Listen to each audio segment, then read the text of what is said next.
Have current events helped highlight the inherent differences of Bitcoin compared to other assets claiming a crypto title in your eyes? I'm not necessarily close enough to the action tray to be able to answer your question empirically.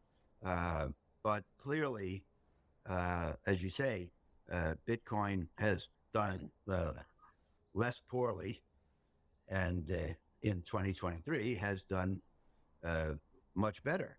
Uh, it's up 70%, albeit from a low. Uh, I guess it got down into the 15,000 level, and now it's at the 27 level, I think.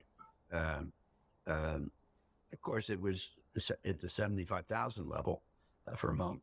So it's down almost 2/3 from the all-time high. But worth noting that, I wrote a memo in January of 21 called Something of Value about my time in captivity with my son Andrew during the pandemic. Our families lived together for 3 months, and we had some great discussions, as you can imagine. Uh, and it was around April, I think it was April of 20, that Andrew uh, told me he had bought Bitcoin. And I think he paid 5 or 6 thousand. So clearly it went up 15 or 12, 15 times, then it went down 2/3, but it still shows a 5x gain from his purchase.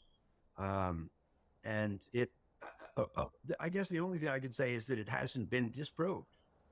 And there are people who believe that when you have a bank crises like we did with SVB and some of the others, that the weakness of it's really in many ways it's an anti-bank play, and the weakness of the bank shows up the strength of Bitcoin, and it's done very, very well this year.